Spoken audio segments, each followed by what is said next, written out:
On today's show, Suzuki says sayonara to China. You'll be stunned to hear how much it costs to repair the front end of a Kia K900, and things are going from bad to worse in NASCAR. All that and more coming right up on Autoline Daily.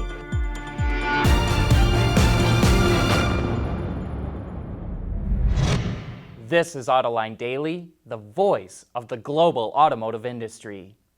Well, Elon Musk is like President Trump. He figures out how to constantly keep his name in the headlines. Now everyone's talking about how he smoked pot, drank whiskey, and dropped F-bombs in a podcast called The Joe Rogan Experience. Of course, that's not all he did. Elon Musk talked about his plans for an electric airplane and launched into an emotional rant on why we have to end our addiction to oil. Meanwhile, an activist investor is initiating a lawsuit against Musk. Citron Research claims Elon illegally manipulated Tesla's stock price to hurt short sellers. Well, that may be true, but at least he's trying to save the planet. Ford teased the first picture of the electric car it's going to come out with in 2020. Here's what we know so far about it. It's a crossover with design cues that come right off the Mustang, like the hips, fenders, and taillights.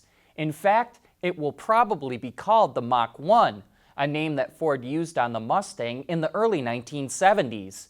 It will have a 300-plus mile range and deliver jaw-dropping performance. But all of this came out yesterday at the same time that Ford was announcing it was recalling 2 million F-150s because the seatbelt tensioners can generate sparks that could cause a fire. Do we think the Mach 1 release was timed to overshadow a massive recall? Perish the thought! Why, it never crossed our minds.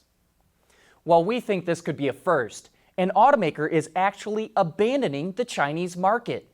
Suzuki is giving up on China to focus on the Indian market. And well, no wonder. Ward's Auto data shows that Suzuki sold fewer than 25,000 cars in the first half of the year in China. And that is a 45% drop from last year. In India, on the other hand, Suzuki controls 50% of the market. And to maintain that dominance, Suzuki says it needs to build 1.5 million EVs in India by 2030.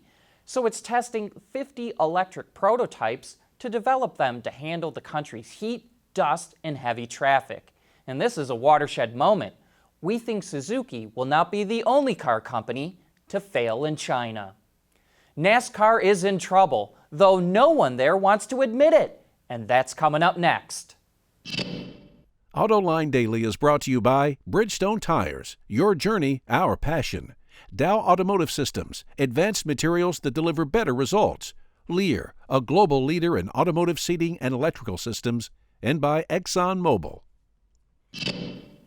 Mercedes-Benz Trucks just introduced the newest version of its flagship commercial truck, the Actros. The big semi will now come with semi-autonomous driving features called Active Drive Assist that can brake, accelerate, and steer the truck at any speed. It even has a lane keep assist feature. If the front end of the truck looks like it's missing something, that's because it is. Large outside mirrors have been replaced with a camera system called Mirror Cam, and when combined with other improvements like predictive powertrain control, the Actros uses 3% less fuel on the highway and 5% less on rural routes. Two 10-inch display screens replace the normal instrument cluster as well as the control panel. A larger 12-inch display is also available. The new Actros will start arriving to customers next spring. And things are continuing to get worse at NASCAR.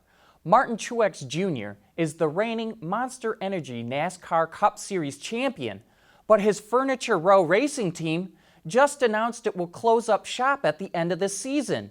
It just lost 5 Hour Energy as its major sponsor. And it's not just the energy drink. A number of sponsors have left NASCAR, most notably Lowe's, which has been Jimmy Johnson's sponsor for just about his entire career. Meanwhile, NASCAR officials deny there is any sponsorship problem and claim there is nothing wrong with the sport, despite thinly attended races and plunging television ratings. If you own a Kia K900, You better hope you never damage the front end. You will be stunned to learn what it costs to fix. We'll tell you how much right after this. Today's cars are being equipped with more and more technology. While the systems make driving more convenient, if you get in an accident, you could be stuck with a hefty repair bill. And on Autoline this week, we're joined by John Van Elstein, the CEO and president of iCar, an organization that helps educate shops on collision repair.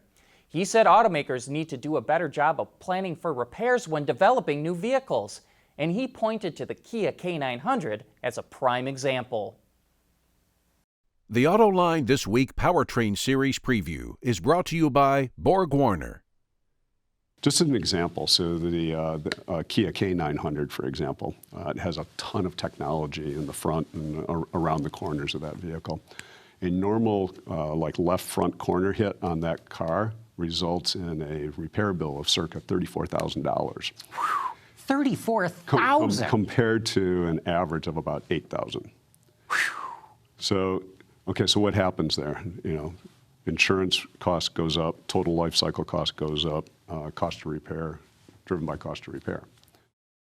For more about how the auto industry is tackling repairing high-tech cars, you can watch that entire discussion right now on our website, Autoline.tv, or you can find it on our YouTube channel.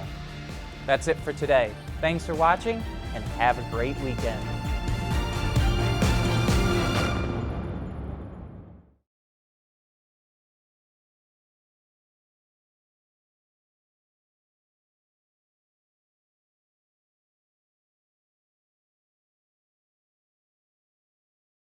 Wards is the industry leader for news, data, and analysis. That's why companies across the globe subscribe to our premium service, maybe even your own. Log in for subscriber access now. Check your company's intranet for details, and rely on wardsauto.com to keep you informed.